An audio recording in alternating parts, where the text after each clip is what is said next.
ഈശോ മിശിഹായ്ക്ക് സ്തുതിയായിരിക്കട്ടെ.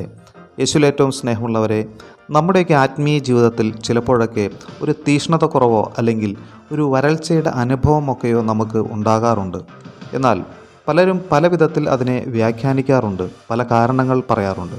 എന്നാൽ അതിനെക്കുറിച്ചുള്ള ഒരു പ്രധാനപ്പെട്ട കാരണം ഇപ്രകാരമാണ് പറയപ്പെടുന്നത്: അത് പല കാരണങ്ങൾ കൊണ്ടും ദൈവം തന്നെ നമുക്ക് അനുവദിക്കുന്നതാണ്. കാരണം ചിലപ്പോൾ അങ്ങനെയൊക്കെ സംഭവിക്കുന്നത് നമ്മുടെ തന്നെ വ്യർത്ഥമായ ഇഷ്ടങ്ങളിൽ നിന്നും നമ്മളെ മോചിപ്പിക്കാനായിരിക്കും. അതുമല്ലെങ്കിൽ നമുക്ക് ആത്മീയ ആശ്വാസങ്ങൾ ലഭിക്കുമ്പോൾ നമ്മൾ ചെയ്യുന്ന ചില നന്മ പ്രവൃത്തികളിൽ നമുക്ക് വീഴ്ച ഉണ്ടാകാതിരിക്കാൻ വേണ്ടിയിട്ടും കൂടി ഈ ഒരു തീഷ്ണതക്കുറവ് അല്ലെങ്കിൽ വരൾച്ചയുടെ അനുഭവം ദൈവം തന്നെ നമുക്ക് അനുവദിക്കുന്നതായിരിക്കും. അതുകൊണ്ട് ആ സമയങ്ങളിൽ നാം ദൈവത്തിൽ നിന്ന് ആശ്വാസം പ്രതീക്ഷിക്കുകയോ അത് ആഗ്രഹിക്കുകയോ പോലും ചെയ്യരുത്. കാരണം അങ്ങനെ ചോദിക്കുന്നതിൽ നമുക്കെന്തെങ്കിലും ആത്മീയ നേട്ടമോ ദൈവത്തിന് അത് പ്രീതികരമാവുകയോ ഇല്ല.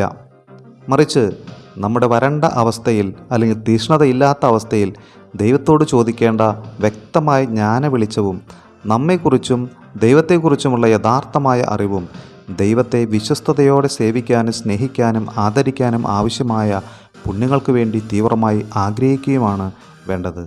അതിനായി പരിശുദ്ധാത്മാവ് നമ്മെ ശക്തിപ്പെടുത്തട്ടെ. ആമേൻ.